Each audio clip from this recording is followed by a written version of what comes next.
From our research, we have discovered that all of DC's trash is brought to two major transfer stations, Fort Totten and Benning Road, or to one of the three remaining smaller, privately owned transfer stations.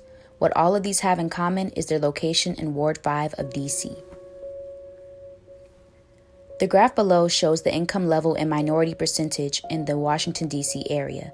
Using 2009 to 2013 U.S. Census data, the dark blue located primarily in the south and northeastern portions of Washington, D.C. indicates low income and a majority minority population.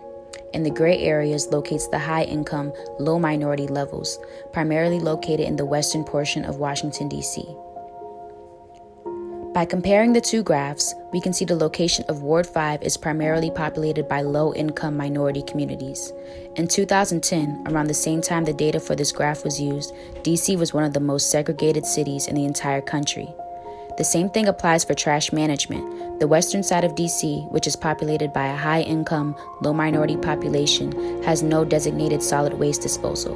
What this means is that every time their trash is picked up, it is being sent to one of the transfer stations located in the eastern portion of DC.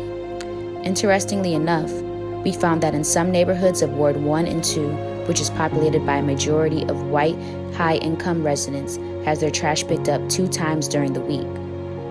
Despite the fact that waste isn't proportionally produced across the city, residents who live near the transfer stations experience the effects of the entire city's waste. The location of DC's transfer stations and their impact on local communities are a textbook example of environmental racism. We found that people who live closest to transfer stations are more likely to have respiratory problems such as asthma from inhaling the toxins coming from the waste transfer locations. Alongside the strong odors residents must deal with, there has been found to be a higher population of disease-carrying animals such as rats. These transfer waste sites also deal with the disposal of hazardous materials such as broken light bulbs, medical waste, and batteries, making the location of these transfer sites a hotspot for airborne mercury pollution.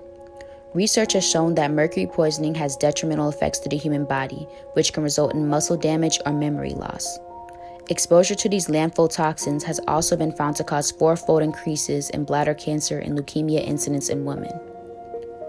When it comes to whether or not environmental injustice occurs through the location of waste transfer sites in minority communities, there is often a chicken or egg debate, a question of if facility owners intentionally built in low-income neighborhoods or if the establishment of the facility caused more low-income people to move there.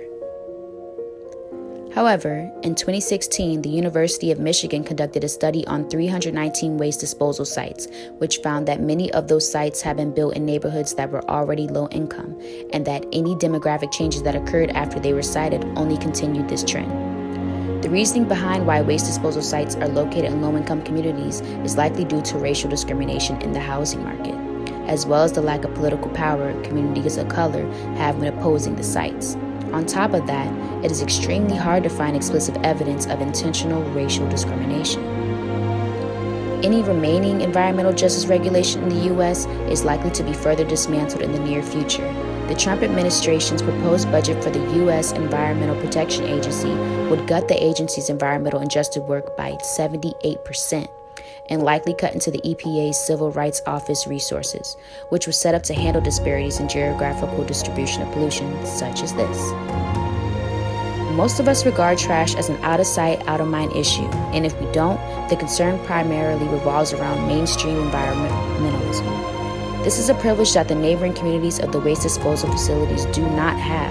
The effects of environmental racism are a part of their everyday life.